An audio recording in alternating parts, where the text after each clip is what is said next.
forget to leave a like and subscribe to Shanieology.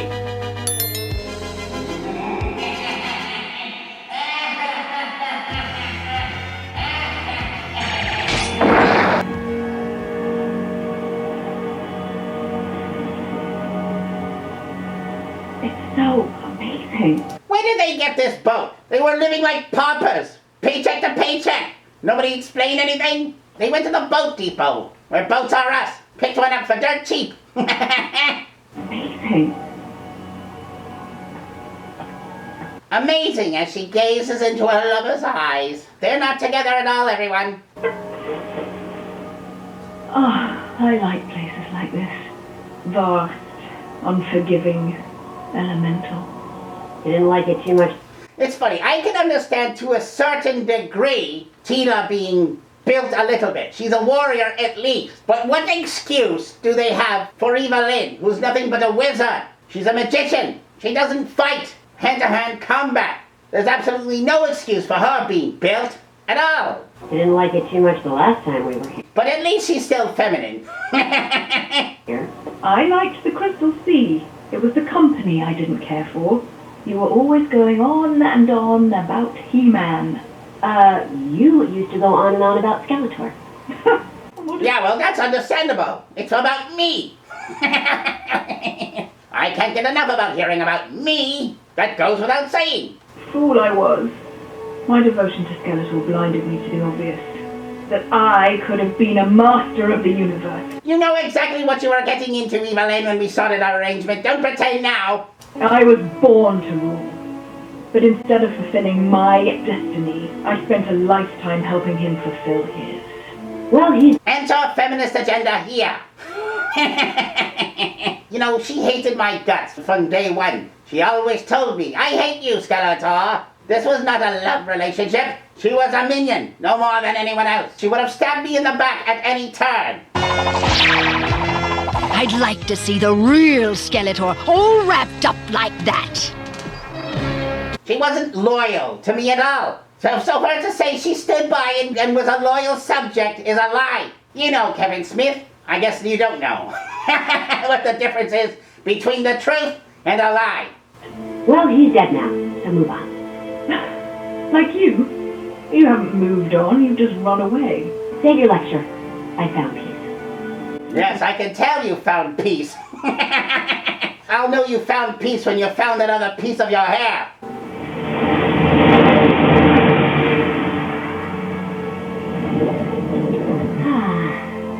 It's days like this you don't think you're gonna remember. What? Look at this. That was my thoughts exactly. What the hell are you talking about?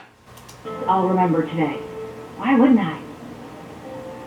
I spent years fighting alongside Eternia's greatest warriors. And now, I forget more than I remember. All my memories just blur together. So, if you're gonna lead the life of an adventurer, Andra, you might want to keep a journal. And write down everything you ever do, even the silly stuff that you think is forgettable. Because when the adventures are over, that's all you're left with. Thank you, Kevin Smith, for turning this annoying yet happy-go-lucky Orko into an intolerable, sappy, and depressing character. Is there any character you have not butchered? Good friends and happy memories. What was that? Aquatican!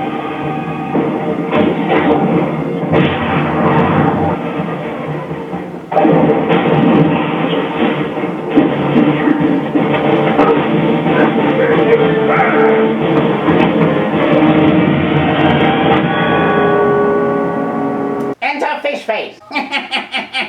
You know, he used to live in a swamp. He's really moved up in the world to an ice water ocean. Merman, release us at once. The Sea Leech has no time to hear your pitiful pleas for life, but I have enough time to hear you die. Does this show have time to hear me sigh in disbelief at these lines? Did someone actually read the script before someone released it? Was there anyone at all? Was there no proofreading of anything? Just saying. You traitorous trout. We fought side by side with Skeletor. And when Skeletor died, we could have taken control of Eternia. With you on the land and me in the sea, we could have ruled the universe together! How do you rule the universe when you just control the land and sea? There's more to it than just the land and sea. The universe comprises of a lot of territory. Just saying, land and sea is a good start, but you're still missing space, air. Without Skeletor's raging ego and with no He-Man to stand in our way, we could have taken control! But no! You forgot all about Merman! Now you'll never forget Merman! Everyone forgot about everyone. Everyone's doing their own thing, so he's all butthurt because everyone forgot about him. Everyone is turned into emotionally unstable teenage girls in this series, which doesn't surprise me since the man who was overseeing this whole series is a man who cries at seeing a trailer. So yes, that's not a shocker.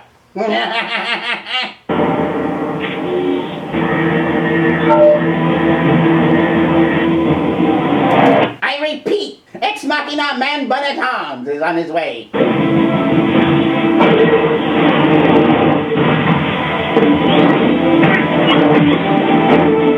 Don't you like how everyone stands around just watching Man-at-Arms do all the work? Meanwhile, you got Roboto, who's supposed to have all the skills of Man-at-Arms, and still standing around. Teela, flabbergasted with her jaws open. Eva Lynn doing nothing. I think the animators got tired.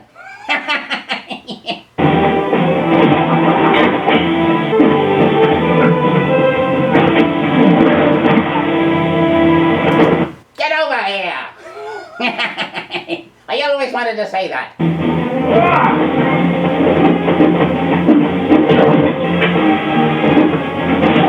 What's the point of having hostages if you don't use them as hostages? Usually when you have a hostage, you say, Man-at-Arms, I wouldn't do that if I were you. If you don't want to see your daughter's brain all over the deck of this ship, you should stop right there. I guess that's kind of why he was a lowly minion to begin with. These fools are truly lost without Skeletor.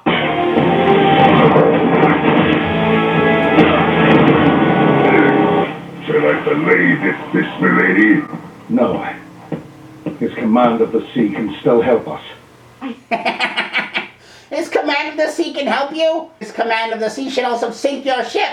And then you'd all be swimming home in frozen ice. Did he just forget that he could summon all his fish friends to destroy the ship from underneath? Wait, no, sorry, that would be too intelligent for this series to think about. I told you to go to Grayskull. And I told you, and I love you. Actually, no, you didn't. You gave her a hearty handshake towards the end. There was no love in that handshake. We offer you a trade, Merman. You get us safely to the gates of Subternia and we will return you to the deep. If you refuse, you'll rot in the sun until even the seagulls won't eat you.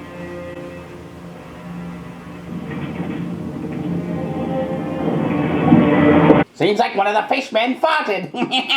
That's also Evelyn's idea of a bubble bath.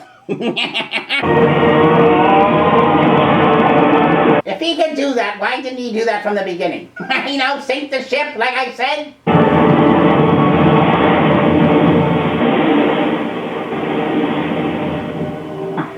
Magic must be stronger here than in Eternos. I'm feeling more myself. Which means the power sword we seek is nearby. I've held up my end of the bargain. I still can't get over Merman's voice. He sounds like that fake Pee Wee Herman. Paging Mr. Herman. Mr. Herman. Paging Mr. Herman. Mr. Herman, you have a telephone call at the front desk. Remember how we used to sound? I do an amazing Merman. Free the flounder. The sea never forgets, Evelyn. And neither do I. Something fishy about that guy. They just grab onto very easy fruit, don't they? Oh, what? We were all thinking it. No one was thinking that. Get in and get out of Subternia as fast as you can. Nothing lives long in the land of the dead. Nothing lives long in the land of the dead? Again, kind of goes without saying, no? Bunch of fools.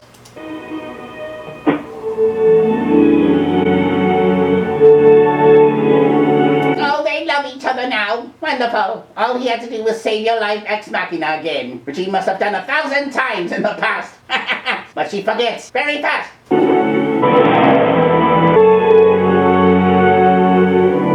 She smiles for 2 seconds and then goes back to scowling right after.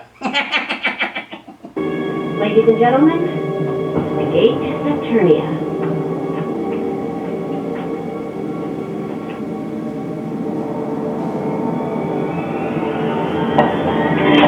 What? No, that's you in your head or something like that?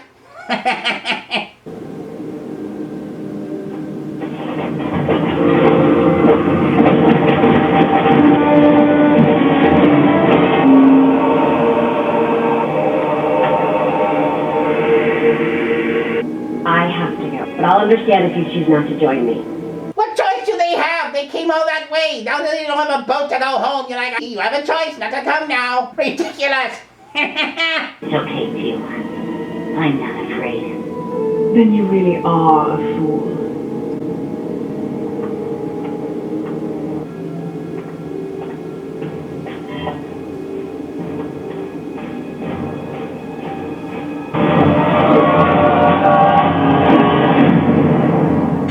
Well, there you go, everyone. Episode 3 in the books, and thank badness for that. I truly have to say that every episode's more boring than the last. There's only, 10 episodes in total, 5 episodes in this part 1. And they waste an entire episode on one ridiculous boat ride filled with nothing but exposition of things we already know, or don't even care about, for that matter. A few small action sequences and the rest are just blah blah blah discussing. The characters all act like teenage little girls. They turned an annoying, optimistically friendly, happy Orko into a still an annoying, but yet depressing Orko. Wonderful. Great turnaround. Now he's depressing and makes me want to cry when I look at him. He was a character that brought levity, and now he's nihilistic and depressing like the rest of this entire series. The only thing that made entertainment useful was that it was entertaining. It was a distraction. We don't need to be reminded every 2 seconds about how the world is depressing. We have reminders in our real life for that. These kind of shows were reminders of optimism to make us feel better about ourselves. As simple distractions. And they can't even get that right. But anyway, what did you think? Personally, I don't care. This is not He-Man. This is not Masters of the Universe to me in any form, in any way at all. It's not even worth being called a faker. Because at least a faker has some resemblance to its original. This has nothing. But anyway, don't forget to leave a like and subscribe to Shanieology. Now, until next time. Bye!